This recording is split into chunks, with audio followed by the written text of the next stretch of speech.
des fins promotionnelles et d'archives. Ainsi, vous pourrez la revoir et la partager au sein de votre réseau. Si vous ne souhaitez pas figurer sur l'enregistrement, nous vous prions de fermer votre caméra. Le format du webinaire d'aujourd'hui consiste en 4 courtes présentations qui seront suivies d'une période de questions d'environ 20 minutes.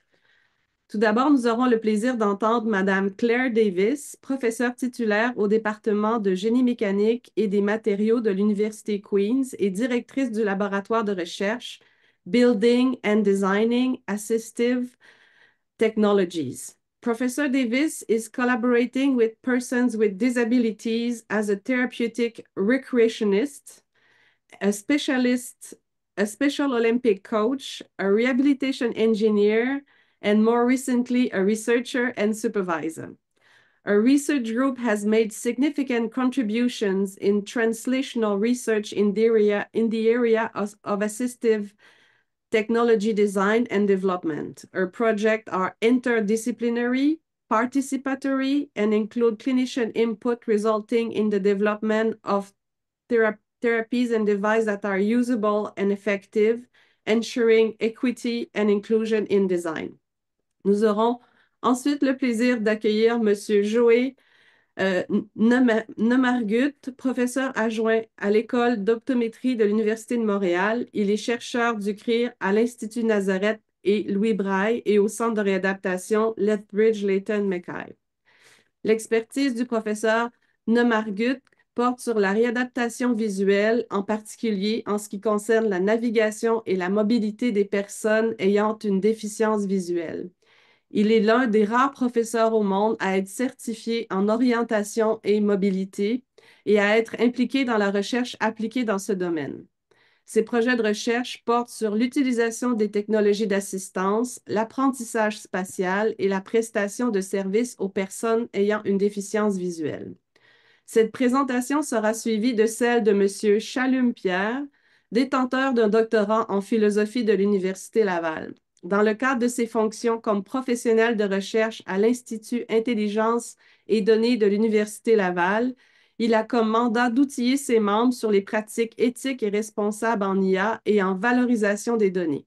Ses recherches portent sur les enjeux de la vie privée dans différents domaines, comme les médias sociaux, la santé et le paiement mobile. M. Pierre collabore également avec le milieu socio-économique de la grande région de Québec en transfert de connaissances et de technologies relatifs à l'IA et la valorisation des données. Il est également membre du comité de rédaction de la revue Technologie et Innovation, du réseau intégré sur la cybersécurité de l'Université de Montréal et du comité d'éthique du CHU de Québec. Et finalement, nous nous entretiendrons avec Mme Barbara Decelle, qui a rejoint Ivado en 2019 en tant que conseillère à la recherche en santé. Elle œuvre à mettre en contact les actrices et acteurs du domaine de la recherche en santé et les experts en sciences des données afin de favoriser l'émergence de projets innovants issus de la collaboration entre ces deux champs de recherche qui la passionnent. Nous vous invitons à poser vos questions à la fin des présentations en levant la main ou via le chat, et ceci dans la langue de votre choix. Sans plus attendre, je laisse la parole à Madame Davis.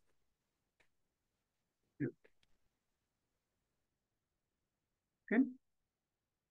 You can see. Perfect. I must apologize. My French has depleted significantly since I was in high school many years ago. I used to speak more fluent, but I've never been able to think in French. I have to translate. So although I can understand a lot, I won't be speaking French at this time.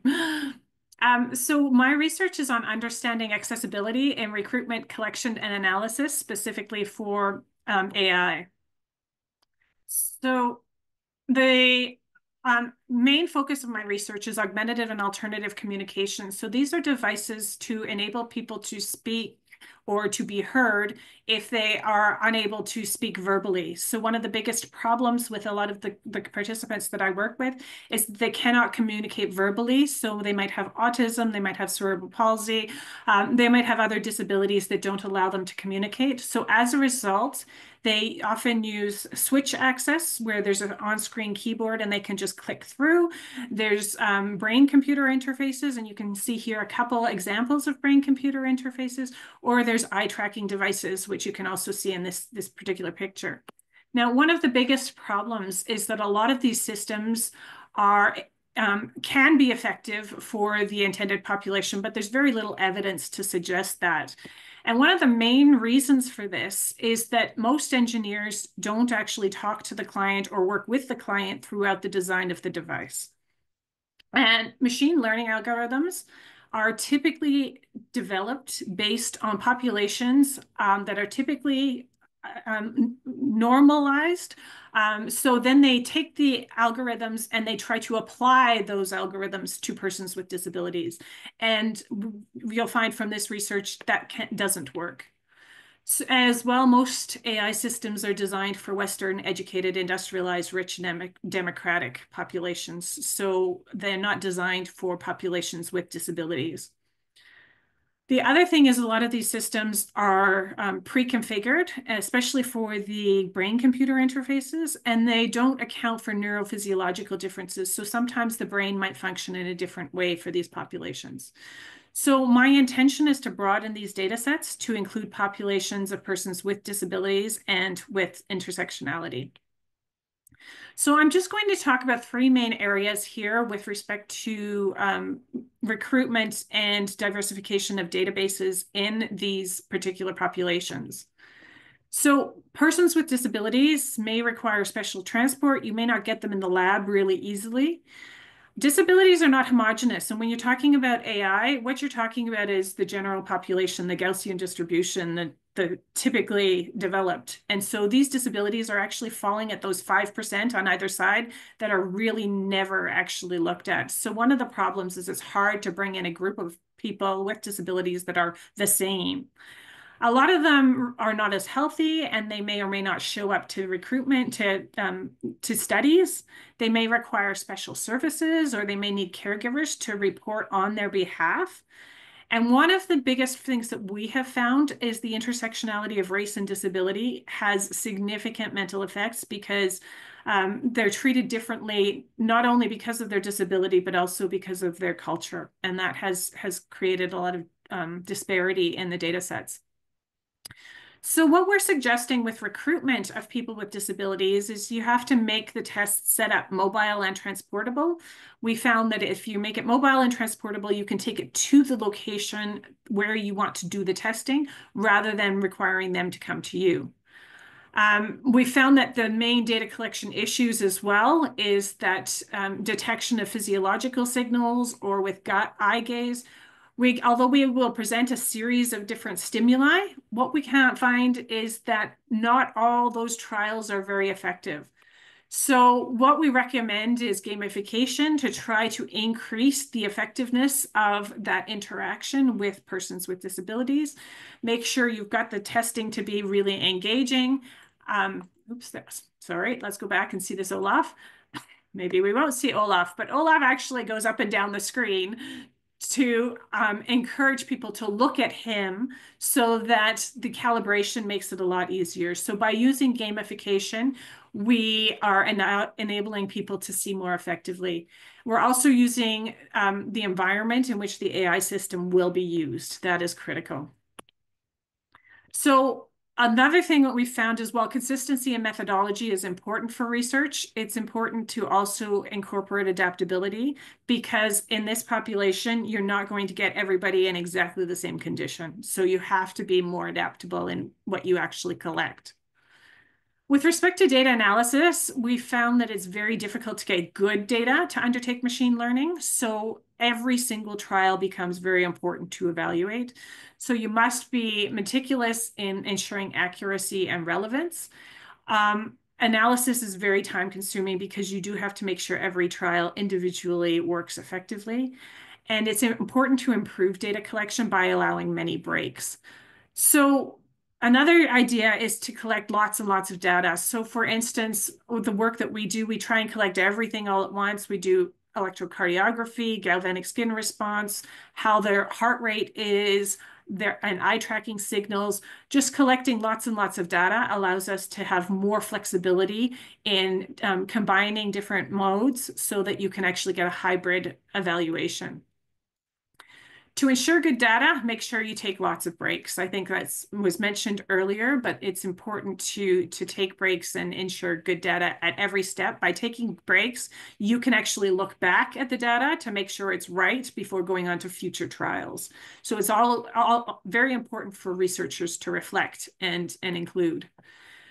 We're also looking at when we're doing machine learning models, it's important to test a variety of different models. And this is just an example of some of the research that we've been doing, but you can see that we've tested a variety of different models. We also test a variety of different classifiers and feature extraction methods. So it's important to take all of those and look at a variety of different methods. In this case, it was to identify emotions. So the impact of this is to ensure that data sets do include diverse populations with intersectionality. This can enable us to help normalize disability. One of the biggest problems about AI systems is we're not normalizing disability. They're the outliers. So that's important to take into account. Algorithms and devices that are designed for individuals using brain-computer interfacing, eye tracking, or physiological signals is important to create an original database. You cannot devise the algorithms based on a normal population and then try to apply it to people with disabilities. You have to collect information from people with disabilities right at the start. And the most important thing is to co-design and co-create with the people who have disabilities and their caregivers to ensure that you're getting good data, the correct data, and can develop and apply that data effectively. So I just have to thank my lab group and all the funding that I've actually received. And I think that's it. Thank you very much. Fabulous. Thank you so much. Professeur Nemargut, it will be your turn.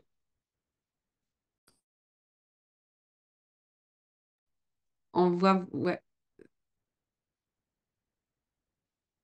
Super. Donc, OK, parfait. Donc, je m'excuse si certaines choses vont peut-être correspondre à ce que Madame Dr. Davis a présenté. Je trouvais vraiment fait une très, très bonne sommaire aussi de certaines parties par rapport à la diversité. Donc, je vais présenter certains principes, mais je vais aussi parler un peu un de mes projets en IA où on essaie de vraiment avoir une population plus diverse. Donc, je vais parler de comment diversifier les données en IA pour être plus représentatif de la population. Donc, premièrement, pour savoir comment on enseigne les modèles d'IA, je dis, mais je peux demander directement IA comment enseigner les modèles. Si on demande à Gemini, en Google, il mentionne 6 étapes. Premièrement, définir l'objectif. Qu'est-ce qu'on veut que le modèle d'IA va apprendre à faire? Et ensuite, il y a un collecte et préparation des données. Un peu qu'est-ce que Dr. Davis a mentionné. Donc, on voit un ensemble de données importantes et diverses par rapport à la tâche. Donc, les diversités, c'est qu'est-ce que je vais concentrer aussi, vous discuter aujourd'hui. On va choisir la bonne algorithme et la bonne modèle en fonction de la tâche et type de données. On va former le modèle. Donc, et évaluer le modèle sur l'ensemble des données distinctes pour déterminer et finalement en mise au point et déploiement. Donc, si on regarde la diversité, qu'est-ce qu'on veut dire par rapport à la diversité des données en IA? Donc, ça dépend vraiment des tâches. Si on va avoir un ensemble des objets, par exemple, on peut avoir un IA qu'on utilise pour détecter les risques dans une voiture. Par exemple, on a une voiture autonome et là, on va détecter les piétons, on va détecter les obstacles, les cônes oranges, tout ça. On va avoir une diversité des données. Donc, pas juste un piéton qui est une personne de 6 pieds, 200 livres, mais on va avoir des enfants, différents types de personnes pour la détection des piétons. Pour mon population que j'étudie le plus, c'est les personnes avec une déficience visuelle. Souvent, il va utiliser l'IA pour reconnaître des objets, pour savoir, par exemple, il y a une porte, aussi les environnements, par exemple, c'est un bureau, c'est un auditorium, les chaises, différents objets. Il y a des IA un peu comme Seeing AI, ou Be My AI qui existe, qui va reconnaître les objets et regrouper les objets ensemble pour l'assistance des personnes avec une déficience visuelle.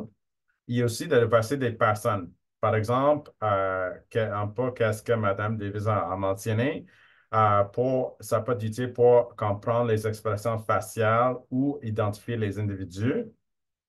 Pour la langue, ça peut être utile pour lire les textes en plusieurs langues, un peu comme DeepL, identifier les différentes langues parlées aussi. Donc, maintenant, il y a même les IA qui peuvent, de façon en direct, de traduire les langues parlées d'autres personnes. Et une chose qui m'intéresse beaucoup avec mon projet, c'est la diversité des tâches. Donc, où on peut utiliser l'IA pour aider à accomplir les tâches. La tâche qui m'intéresse le plus dans mon projet, c'est la navigation, surtout la navigation intérieure. Donc, si les données ne sont pas diversifiées, quels sont les problèmes qu'on peut avoir? Pour les objets, c'est souvent un nombre de fausses positives et fausses négatives. Donc, l'IA va détecter il y a un objet, mais finalement, il n'y en a pas cet objet-là ou ce n'est pas dans la bonne catégorie. Euh, ou il va pas détecter l'objet lorsque c'est présent. Pour les personnes, un peu comme Mme Davis a mentionné, c'est de nombreuses personnes ne sont pas représentées. Ça peut être les personnes avec différentes déficiences, aussi les personnes autochtones, les personnes avec une minorité visible ou les personnes qui sont plus vulnérables, qui ne sont pas représentées dans les données. Et pour les langues, souvent, à voir l'IA, ça fonctionne bien dans une langue. Souvent, c'est anglais ou parfois aussi en mandarin et moins performante dans les autres langues. C'est un problème avec une autre étude qu'on avait vue qui était présente pour les personnes déficientes visuelles. Pour les programmes IA, souvent, ça fonctionne très bien en anglais, mais moins bien en français pour les francophones, les franco-canadiens. Et les tâches, souvent, l'IA est souvent pas nécessaire ou efficace pour une tâche. Juste parce que c'est capable d'assister pour une tâche, si, par exemple, il prend trop de temps ou s'il y a trop de fausses négatives, fausses positives, souvent, il y a une efficacité pour la personne. Donc, ça ne veut pas dire que c'est pas capable de performer la tâche ou accomplir la tâche souhaitée, mais il y a une lacune entre le passé EVA et la tâche que la personne veut que l'IA va accomplir. Donc, pour notre projet Edge AI, on voulait évaluer les besoins de personnes à insuffisance visuelle pour une plateforme de navigation intérieure en utilisant l'IA. Pour ce projet-là, au lieu de développer les données, il y a des bases de données qui existent et sont publiques, sont utilisées dans plusieurs applications, mais on va intégrer pour certaines tâches spécifiques. Donc, les tâches qu'on voulait utiliser, c'est pour les tâches pour une visite clinique et aussi pour le magasinage. Donc, de savoir quelles données peuvent être intéressantes, quelles sont les applications qui peuvent être intéressantes. On voulait recruter des personnes avec une déficience visuelle.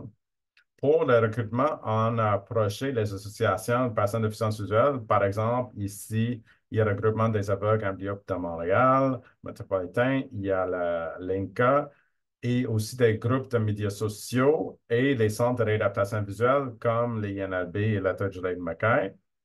Et nous, on avait fait quelque chose que peut-être certains d'entre vous, vous connaissez, mais c'est un peu de différentes façons de recruter. C'est échantillonnage raisonné. Donc, on avait un questionnaire d'éligibilité qui était pour déterminer le profil de tous les participants. Donc, on a les informations sur l'âge, la vision fonctionnelle, les habitudes de déplacement, les aides de la mobilité qui ont utilisé et la compétence technologique. Donc, le but de ça, d'avoir les profils des participants, d'avoir vraiment une diversité. Parce que si la technologie fonctionne pour juste une petite population, ça va être moins utile sur le marché. Donc, on voulait en fait favoriser la diversité, d'avoir les personnes avec les âges différents, avec niveau de vision différents, les habitudes de déplacement, par exemple, les personnes qui habitent en banlieue, en ville, en milieu rural. Donc, et les personnes qui ne sont pas toutes les technophiles. On voulait les personnes qui sont moins à l'aise avec la technologie. Donc, pour ça, on avait classés par catégorie. Donc, on avait des catégories des participants et là, on va s'assurer qu'on ne va pas surreprésenter en population. Même quand on parle des handicaps, par exemple, s'ils regardent dans la déficience visuelle, souvent, on va surreprésenter les personnes qui sont en CIS total et qui ont des bonnes compétences en technologie. Donc, pour éviter ça, donc, on a déterminé le profil et aussi l'âge, le niveau de vision et on a fait les catégories pour assurer que toutes les catégories sont représentées. Quand on avait fait des groupes de discussion, on avait fait aussi d'autres types de données, des entrevues. On va assurer que tous les différents profils sont représentés. Donc, on continue le recrutement jusqu'à toutes ces catégories sont représentées. Et c'est important de compenser parce qu'il y a un historique aussi pour les personnes handicap ne sont pas compensées pour l'expertise qui amène au projet. Et aussi, on voulait établir une relation de confiance avec les participants. Donc, on assure le suivi, même si la personne n'est pas sélectionnée, la personne peut sélectionner à d'autres étapes de notre projet. Donc, on garde le contact avec les participants qui souhaitent participer au projet. Donc ici, je juste donne un exemple là, avec une de nos publications, les différentes diversités, les différents profils qu'on cherche. Donc, on voit il y a des personnes avec des âges différents, les ethnicités, les villes qui sont différentes qu'on voulait déterminer avant de sélectionner des personnes. Et une problématique qu'on peut rencontrer quand on va avoir une diversité de personnes, on va avoir une diversité d'opinions. Donc, par rapport aux besoins, les besoins sont très, très divers. Donc, juste, je vais démontrer ici dans notre étude qu'est-ce qu'on avait fait pour représenter. Donc, au lieu d'avoir juste les personnes qui mentionnent quelque chose de plus, il y a plus un mot à dire. On représente toutes les opinions, tous les thèmes, mais on va plus faire ce qu'on s'appelle un heat map pour déterminer le niveau d'importance dans le groupe. Pour essayer, parce que l'IA ne peut pas répondre à tous les besoins, mais quels sont les besoins avec un population diverse qui sont les plus prioritaires pour la population. Donc, merci. Et j'ai hâte de voir vos commentaires et vos questions par la suite. Merci. Merci beaucoup. On va poursuivre avec Monsieur Pierre.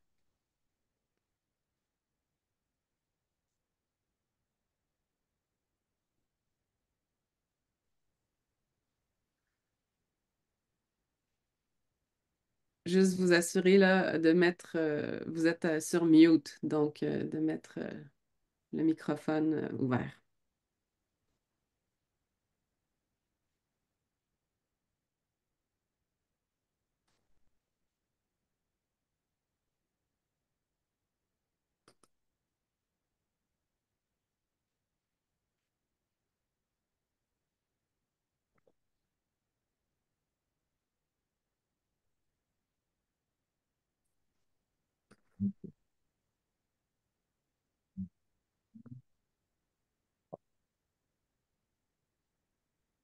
Là, on voit le mode présentateur. Donc, il faut Ouais, retourner. Vous étiez.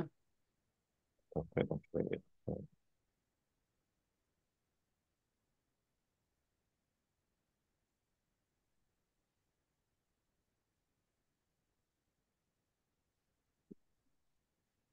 euh, Parfait. donc là, moi, je vais mettre ça.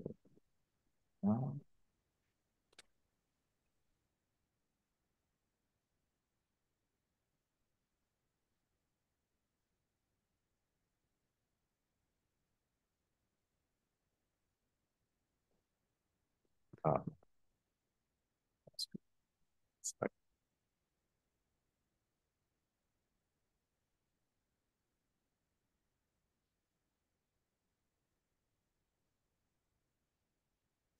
c'est mon téléphone faire le second écran. OK,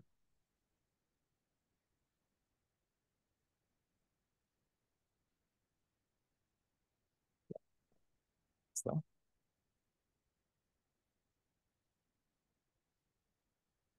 OK. Alors, merci pour l'invitation. Je suis Charles Pierre et je suis professionnel de recherche à l'Institut Intelligence et Données. Mon intervention portera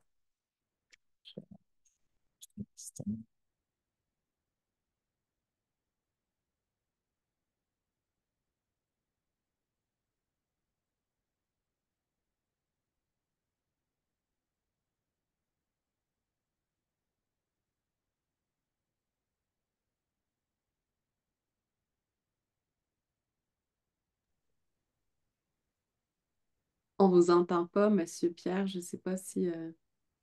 oui, Oui. donc mon intervention portera sur un document qui a été publié par l'Organisation des Nations Unies en 2021 et l'approche que je voudrais mettre en évidence, c'est un point qui a déjà été mentionné, donc le volet inclusion, la question de l'équité et surtout l'aspect lié à la responsabilité. Et quand on parle de la question de la responsabilité, l'OMS insiste sur le fait que c'est important qu'il y ait euh, des personnes qui soient responsables lorsque, par exemple, une IA peut impacter la vie des gens et particulièrement la vie des gens en situation de vulnérabilité tel qu'on est en train de le mentionner. Et l'idée ici, c'est de penser ce qu'on montre de plus en plus, d'avoir ce qu'on appelle une chaîne de responsabilité. Par exemple, si on met en place un projet, donc il y a forcément un concepteur, il y a quelqu'un qui entraîne un modèle, il y a quelqu'un qui va développer, déployer et jusqu'à l'utilisation. Donc là, en fait, on a une chaîne de responsabilité. Et donc, pour éviter que, si jamais il y a un problème, pour que quelqu'un va envoyer la responsabilité sur l'autre. Donc ça, c'est un point assez important quand on parle aussi de responsabilité. Alors, il y a plusieurs principes à considérer dans cette perspective-là. Le premier, c'est le principe de l'autonomie. Le fait que, par exemple, avant de collecter les informations sur les personnes, c'est important de s'assurer que les gens comprennent ce dont il va être question. Et en ce sens, on peut faire appel, par exemple, à une norme ISO. En fait, c'est la norme ISO 24495 qui met beaucoup l'accent sur l'importance d'avoir un langage clair et simple. Alors, cette question-là, on a vu, par exemple, dans certains comités d'éthique, les, quand on partage des consentements, des documents de consentement qui peuvent être des documents assez volumineux, ce qui peut être très problématique, d'autant plus que si jamais il y a ce qu'on appelle un langage technique, un langage assez complexe à comprendre. Donc, en ce sens, c'est important de tenir compte du fait que si on veut aller chercher le consentement des personnes, donc c'est important qu'ils comprennent rapidement, facilement, et on peut faire appel à des types de visuels, d'images qui pourraient mieux faire comprendre ce dont il est question. Il y a également le document de la Commission d'accès à l'information que vous avez ici, donc la ligne directrice sur les 8 critères de validité, en fait, pour pouvoir bien faire comprendre le sens du projet, les différents éléments pour que la personne puisse donner son assentiment. Et puis, l'autre élément, c'est aussi important d'expliquer comment l'IA influence cette recherche-là, pas seulement ce qu'elle fait, mais pourquoi. Donc, donner les raisons. Et ça, c'est des éléments aussi qui peuvent aider à mieux aller chercher la participation des gens, des différents participants, en fait. Un autre aspect qui a été déjà mentionné, c'est le fait qu'il faut diversifier le bassin de personnes qui participent à un projet, parce qu'on sait que si jamais c'est pas fait, eh bien, comme ça a été déjà mentionné, ça ne marchera pas pour ces personnes-là. Et puis, le dernier point sur lequel j'aimerais mettre l'accent, c'est le fait de privilégier des modèles interprétables. Là, donc, là on sait que ça peut être très compliqué dans certains contextes, certains modèles, etc. Mais de plus en plus, en fait, on peut faire appel à certaines c'est important que les gens, qu'on arrive à faire, à expliquer, par exemple, s'il y a une décision qui peut être prise par, à partir d'un traitement automatisé. Et d'ailleurs, c'est un requis de la loi 25 dont va parler tout à l'heure. Là, je pense que la prochaine présentation, intervention portera sur ces questions liées aux questions législatives, en fait. Et puis, l'importance aussi de documenter les choix techniques dans un registre éthique. Donc, c'est-à-dire que de considérer le fait que si jamais on fait tel choix, eh bien, il peut y avoir des risques. Donc, c'est important d'anticiper ces risques-là, de prendre les mesures que ça comporte pour pouvoir les atténuer. Et puis, considérer aussi le fait que si jamais il y a un problème si jamais, par exemple, un outil euh, peut impacter quelqu'un, vers qui on peut se tourner pour que cette personne-là puisse obtenir un accompagnement adapté à son contexte. Donc, ce sont les différents points qu'on peut relever. Ça, c'est quelques points que j'ai relevés. Je pense qu'ils pourraient être très adaptés dans le contexte de la déficience, dans le contexte de la réadaptation. Donc, qui pourraient être tout à fait intéressants euh, à, à considérer dans le cadre des projets en IA appliqués au secteur de la santé. Donc, en conclusion, pour que l'IA soit réellement bénéfique en recherche, donc c'est important de tenir compte de ces différents aspects. Et c'est grâce à ces aspects-là, quand on les met en place, quand on les opérationnalise, qu'on peut créer un climat de confiance et de respect pour les personnes qui acceptent de participer à des projets qu'on met en place. Vous pouvez aller plus loin en consultant ces différentes références, que ce soit le document de l'OMS ou encore les normes ISO sur le langage clair et simple, et puis sur IA en 2001. Donc voilà, on pourra poursuivre les échanges tout à l'heure. Merci beaucoup. Alors, on va enchaîner avec Madame Dessel maintenant. Merci beaucoup, Madame Boudrias. Donc, là, je vais vous laisser me dire si vous voyez bien mon écran. Ça charge. Oui. Excellent. Donc, un gros merci au CRIR pour l'invitation. C'est super apprécié. Puis, juste pour vous donner un peu de contexte, en fait, quand ils m'ont approché, c'était vraiment pour donner euh, plus des informations sur les cadres ou les lois, finalement, qui vont encadrer l'accessibilité des algorithmes. Moi personnellement, j'en connais pas. Je connais pas de lois dures en fait qui vont venir encadrer justement euh, l'accessibilité finalement des solutions AI. J'ai proposé une présentation un petit peu plus haut niveau et plus générale. Puis j'espère que ça vous conviendra quand même. Donc avant de démarrer, je voulais très rapidement présenter Ivado, que vous sachiez d'où je viens et qui je représente. Donc, Ivado est un consortium interdisciplinaire et intersectoriel de recherche, de formation et de mobilisation des connaissances, dont la mission est de développer et promouvoir une IA robuste, donc finalement qui va être capable de généraliser même sur des cas euh, un petit peu en dehors des courbes et des moyennes. Résonante, donc là c'est pour mettre l'accent sur la nécessité finalement d'avoir une IA explicable, donc on va être capable de comprendre finalement les prédictions et donc responsable. Avant de commencer, je voulais vous montrer un petit catalogue de ce qui peut se passer quand l'IA dérape. Donc, c'est peut-être des événements ou des cas où vous avez déjà entendu parler dans la presse, mais je trouve ça intéressant de vous les présenter tous ensemble parce que je trouve que ça démontre un petit peu la diversité des enjeux euh, auxquels on peut être confronté avec les algorithmes. Donc, tout d'abord, le logiciel Compass, en fait, c'est un logiciel qui était utilisé aux États-Unis pour prédire les risques de récidive des détenus. Et en fait, assez rapidement, ils se sont aperçus que les taux de récidive prédits pour les personnes appartenant à la communauté noire étaient plus élevés quand c'était prédit par Compass, et qu'en fait, c'était pas du tout des résultats qui étaient reliés à ce qu'on voyait dans la réalité.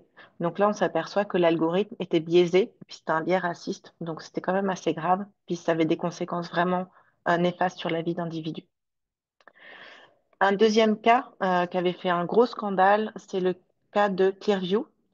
Donc Clearview, c'était une application qui permettait, à partir d'une photo d'une personne, de retrouver toutes les photos sur les web de cette personne, donc qui étaient disponibles sur Internet. Ça a été beaucoup utilisé, des fois par la police, mais aussi des fois par des personnes malveillantes. Et le problème, c'était que finalement, les personnes qui pouvaient être donc suivies ou surveillées à leur insu n'avaient ni connaissance de cette possibilité, mais n'avaient pas non plus consenti à l'utilisation de leurs données personnelles. Un autre cas, donc le cas de Deep Nude. Donc c'était une application qui permettait de voir des gens nus alors qu'ils étaient habillés. Donc ça nous fait rigoler, mais on voit quand même que dans ce cas-là, bon, déjà c'est c'est vraiment comment dire, l'application en elle-même qui était malveillante. Donc c'est un cas encore différent. C'est pas une utilisation d'une application, réutilisation malveillante. Là, c'est clairement l'utilisation primaire. Euh, L'objectif était malveillant. Un autre cas dont vous avez peut-être entendu parler finalement, c'est le cas de ChatGPT et d'OpenAI. Donc, ils ont recruté des Kenyans pour étiqueter leurs jeux de données, notamment des images et des vidéos. Et donc, c'est des personnes qui ont été confrontées à des images extrêmement violentes, et ça a affecté leur santé mentale. Et là, on voit que c'est un cas où finalement, il y a eu un enjeu, mais pendant l'entraînement. Donc, avant finalement l'utilisation de l'IA en tant que telle, mais directement pendant la conception et le développement de l'algorithme. Je pense qu'on est tous au Québec quand même aussi sensibilisés aux enjeux environnementaux. On sait que les IA consomment énormément. Donc là, c'est un petit article de la presse qui rappelle que un modèle d'IA tel que ChatGPT pour l'entraîner finalement, ça équivaut en termes de quantité de CO2 émise à ce qu'émettrait une voiture si elle conduisait pendant 700 000 km. Donc c'est quand même assez impressionnant. Au final, le message que je voulais porter avec ce petit catalogue, c'était que finalement, les algorithmes peuvent avoir de nombreux impacts, que ce soit au niveau de la vie privée, au niveau des biais qui peuvent être racistes ou sexistes, des impacts sur la santé mentale, sur l'environnement, des risques de réutilisation à des fins non éthiques. Et ça peut aussi faire des dégâts réputationnels. Tout ça pour dire que les conséquences peuvent être multifacettes. Elles peuvent altérer plusieurs niveaux. Ça peut être des individus, ça peut être des populations, ça peut être des organisations. C'est pas toujours évident de les anticiper, finalement, ces conséquences. Et elles peuvent aussi être induites à différentes étapes de la conception. Ça peut être à l'entraînement, ça peut être dans l'application même, ça peut être au niveau du déploiement. Donc on voit que c'est quand même un problème qui est assez complexe.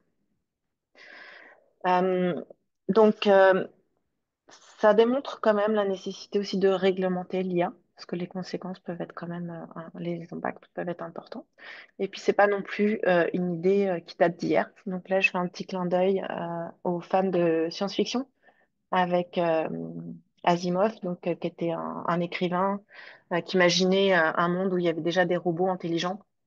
Il avait imaginé une façon finalement d'encadrer les robots avec trois lois. Donc, la première, c'est de ne pas porter atteinte à un être humain, à sa sécurité. On doit obéir aux ordres de l'être humain et le robot doit protéger son existence, mais toujours en mettant l'être humain en premier. Et j'aime bien cet exemple parce que c'est un petit peu ce qu'on pourrait vouloir de mieux, c'est-à-dire que ces règlements soient codés à l'intérieur du robot. Donc, ce serait du règlement by design. Mais en fait, on s'aperçoit, puis c'est ce que démontre aussi Asimov dans ses romans, c'est que c'est un petit peu naïf, c'est pas possible. Les enjeux sont trop complexes. Il faut arriver avec différentes solutions pour encadrer l'utilisation de l'IA en général. Donc là, je vous ai fait un petit schéma donc, avec plusieurs initiatives. Donc la liste n'est pas exhaustive. J'ai vu que Pierre avait apporté d'autres types d'initiatives. Donc il y en a beaucoup, beaucoup. Mais je voulais vous donner un petit peu une idée des orientations actuelles et vers où on s'en va. Donc je vous ai remis les trois lois d'Asimov. Vous voyez qu'en ordonnée, il y a soft law, donc c'est les initiatives qui vont être plus basées sur des principes ou des recommandations. Après, on va passer aux recommandations et normes. Et puis, au niveau de la tough law, ben, ça va être plus vraiment les cadres réglementaires, la législation. Et puis, si on regarde un petit peu ce qui s'est passé dans les dernières années, on voit qu'au départ, il y a eu par exemple les principes d'Asilomar. Donc ça, c'est une initiative qui regroupait une centaine de scientifiques, parmi lesquels on va retrouver Yoshua Bengio, mais aussi Elon Musk, qu'on signait, en fait, qu'on réfléchit à 23 principes pour encadrer l'IA. Donc c'est rien de formel ou d'obligatoire, mais c'était des principes de bonne pratique. Dans le même ordre d'idée, il y a la Déclaration de Montréal, dont vous avez probablement tous entendu parler. J'aimais bien présenter aussi cette initiative parce que là, c'est les citoyens en fait qui sont exprimés sur les 10 principes qui étaient importants pour eux.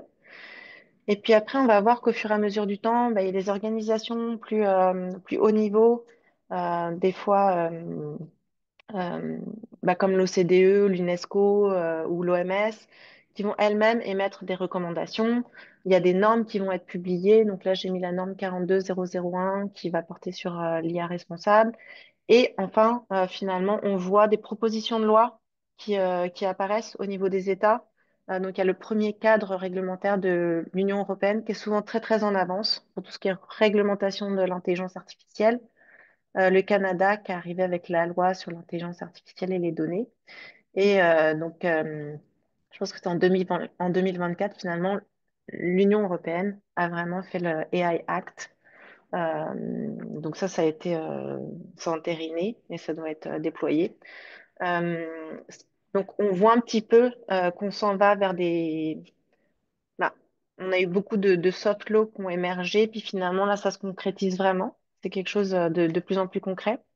Il y a aussi des différences de sensibilité dépendamment des pays, évidemment. Donc en Europe, un des exemples, c'est que eux, ils vont beaucoup se baser sur les risques de l'IA. Donc ils vont légiférer en fonction de la proportion, enfin, de l'impact que ça peut avoir. Et ils ont quelque chose d'intéressant, c'est que par exemple, ils vont intégrer les populations vulnérables. Donc il y a des cas qui prennent en compte justement si les populations sont plus à risque ou pas. Puis ce que je voulais vous montrer aussi, c'est la toute dernière nouvelle qui est tombée, donc je pense que c'était le mois dernier. Donc finalement, c'est les USA qui ont fait une proposition de moratoire d'interdiction de réglementer l'IA. C'est un peu une anti-loi, mais ça reste quand même une tough law. Et puis on voit que ça vient vraiment à contre-courant de la tendance qu'on voyait il y a quelques années.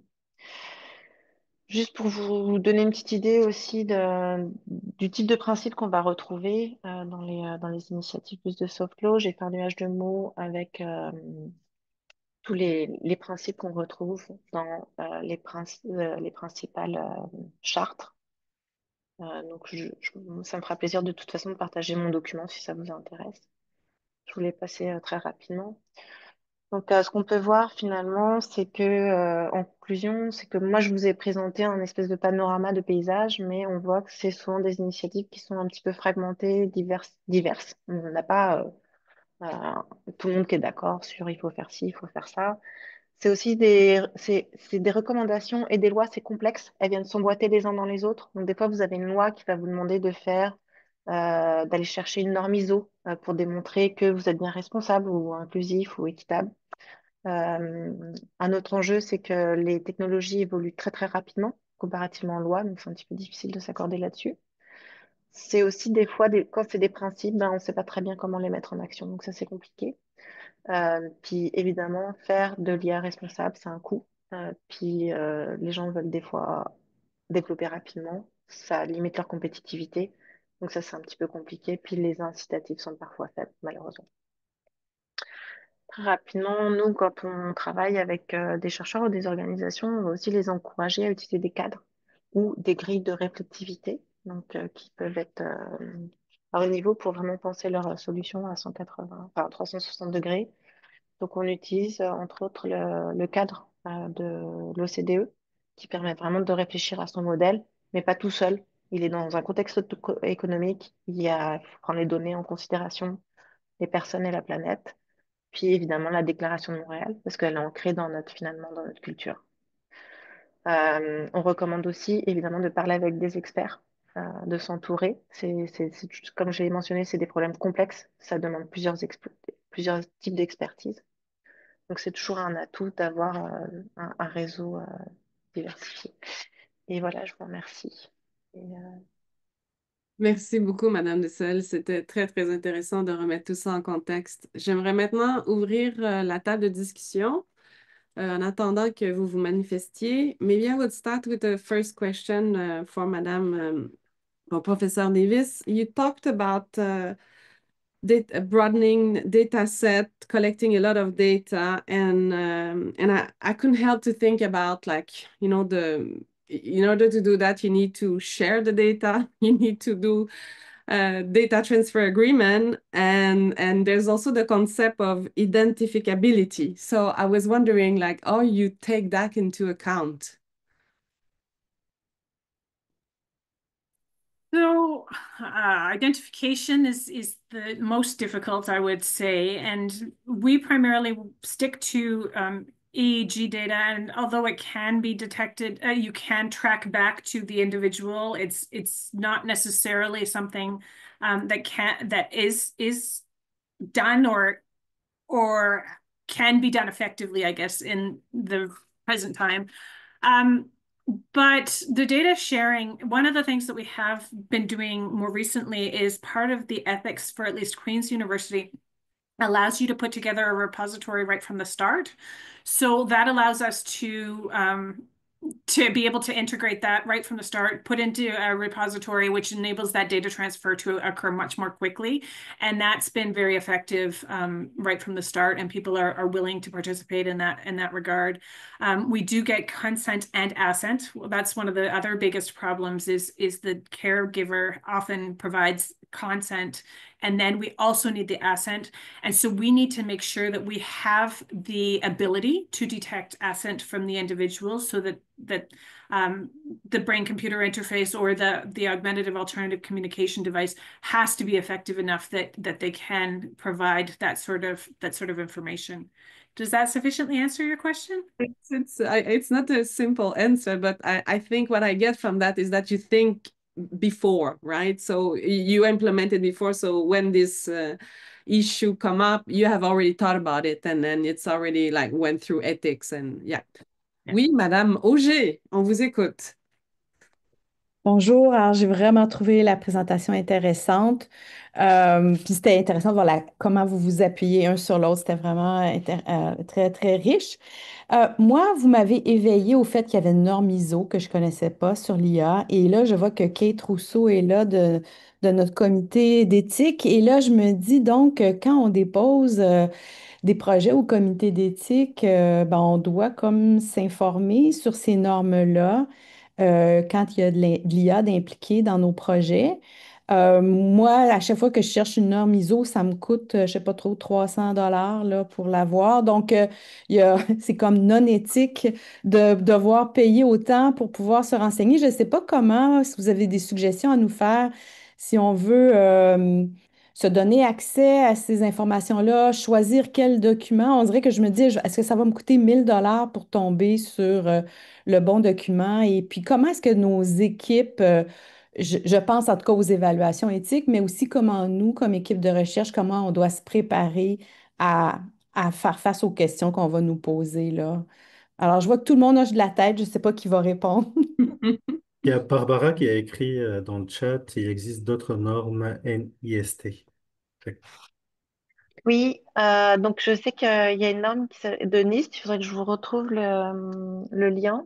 Donc ça, c'est une organisation qui va finalement vous permettre d'aller chercher l'équivalent d'une norme, mais c'est gratuit. Ah bon.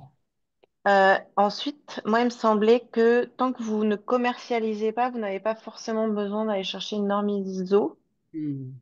Si c'est pour la recherche, je pense que vous pouvez vous épargner. Par contre, effectivement, le comité d'éthique doit être en mesure de valider si le projet en tant que tel respecte les lignes éthiques des conseils de la recherche. Euh, donc ça, c'est ma compréhension, mais ça a validé évidemment avec votre comité. Merci. Peut-être une question pour professeur Nomergut. Vous avez parlé de diversifier les données. Puis je me demandais, en fait, on sait toujours la question de diversifier, mais aussi, ça reste, je regardais là, dans la liste de votre publication, je ne sais pas si c'est l'échantillon final, mais il y avait entre 15 et 20 échantillons là, des personnes que vous avez nommées, mais je me demandais comment on sait qu'on en a assez en termes de qualité et de quantité pour être représentatif de de cette diversité, mais de pas être, de pas avoir le problème de faire un overfitting sur les données qui Ouais. restent quand même assez limitées. Mais je pense que ça dépend aussi le type d'étude que vous allez faire. Par exemple, si vous faites quelque chose, c'est pour la population générale, de regarder pour la population générale, si par exemple, des fois, on peut regarder Statistiques Canada et de voir, il y a combien de personnes avec certaines minorités, il y a combien de personnes qui sont autochtones. Et c'est ça. Donc, au lieu de juste, souvent, qu'est-ce qu'on fait, je vais juste reprendre à présenter cette partie-là. Mais souvent, qu'est-ce qu'on fait? On met sur les médias sociaux, par exemple, ou on met à l'université les affiches pour recruter le monde. Mais ça, il y a déjà un biais qui est intégré dans ça. Si on met dans les médias sociaux, il y a des gens qui sont capables d'aller chercher l'information sur les médias sociaux. Déjà là, souvent un biais pour les personnes plus jeunes et aussi pour certains logiciels, tout ça ne sont pas nécessairement adaptés, par exemple, pour les personnes de déficience visuelle. Donc, peut-être on ne trouve aucune personne ou très, très peu de personnes avec une déficience visuelle parce que ce n'est même pas accessible pour eux. Hmm. Donc, je pense, au lieu de juste faire un recrutement, dire OK, at large, on va essayer de chercher du monde, on doit essayer de penser comment on peut chercher ces personnes si diverses. Donc, une méthode de recrutement, par exemple, qui fonctionne si on a une maladie, on dit le diabète, on va chercher les patients avec diabète, mais peut-être aller, au lieu d'aller sur l'Internet, on peut aller dans les hôpitaux, on peut aller dans les centres de personnes âgées, on peut aller dans les centres communautaires. Donc, moi, j'ai eu beaucoup de succès avec les associations. Et souvent, qu'est-ce que j'ai fait avec les associations? Ils connaissent les bonnes manières de communiquer avec des personnes diverses. Par exemple, si une personne a une maladie, ils s'inscrivent dans une association et ils disent, pour cette personne-là, je vais juste téléphoner. Cette personne-là, je peux envoyer un courriel. L'autre personne, donc, il y a différents modes de communication. Souvent, les associations, j'ai un bon succès avec eux pour connaître des différents modes de communication avec différentes personnes. Donc, je pense au lieu de toi, tu décides, voici le mode de communication que j'utilise pour le recrutement, de rester ouverte et flexible. Et pour certaines personnes, un peu comme Mme Davies a mentionné aussi, c'est peut-être qu'il va aller vers l'approche. Peut-être qu'il va communiquer avec l'approche qui va ensuite communiquer avec la personne qui est ciblée. Donc, en tout cas, dans mes différents projets, les associations ont vraiment aidé de guider dans le recrutement et c'est un bon allié. Mais comme j'ai mentionné, de ne pas abuser ça, de compenser les gens aussi pour l'assistance qu'ils donnent. Donc, de donner l'argent aux associations qui donnent leur temps pour participer au projet également. Merci.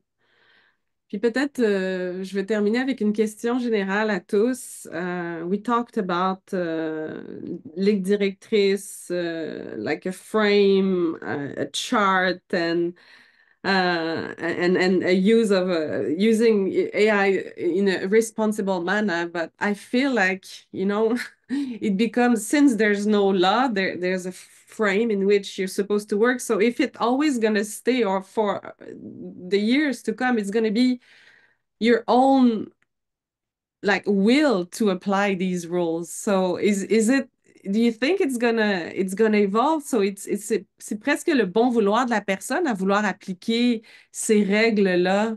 Donc, c'est quoi le futur? On le fait, on est assez bon ou il faut vraiment durcir le discours? Ouais, peut-être y aller, commencer par rapport à ça. Euh, en fait, ce qui est intéressant pour côté éthique, c'est que il y a, euh, c'est toujours pertinent de se référer à la Déclaration universelle des droits humains. En fait, c'est vraiment le cadre le plus, j'ai envie de Mhm. dire, le grand cadre qui, sur lequel, par exemple, les réflexions, les travaux, par exemple, de l'UNESCO, de ce que je viens de présenter de l'OMS sont fondés. Et c'est un cadre intéressant parce que c'est tous les membres, même quand ça a été fait dans les années 40, c'était euh, euh, la plupart des États dans le monde et jusqu'à présent, c'est vraiment un cadre qui est consensuel, en fait. Donc, je pense que c'est vraiment une référence qui peut être pertinente. Évidemment, nous, dans le côté éthique, on a le PTC2 qui est quand même un cadre intéressant qui reste pertinent sur beaucoup de choses. Et puis, l'autre élément, c'est vraiment ISO 42001, à mon avis, qui est vraiment une norme qui est propulsée par le Canada. En fait, c'est le Canada qui a proposé cette norme-là, qui a été adoptée aussi par plus de 90 membres dans le monde. Donc, c'est vraiment aussi consensuel. Donc, c'est vraiment un élément important.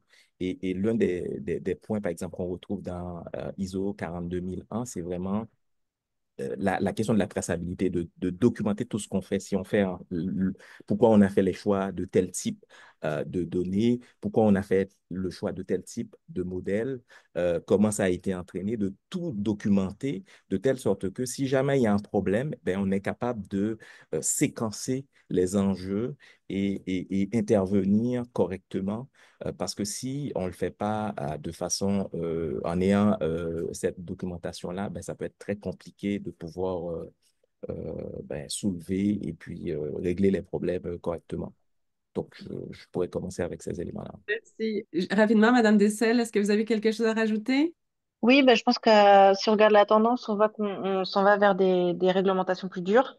Donc, je pense que les gens en ont conscience et que ne pas essayer de faire mieux maintenant, bah, c'est se tirer une balle dans le pied pour ces applications d'IA dans 4 5 ans.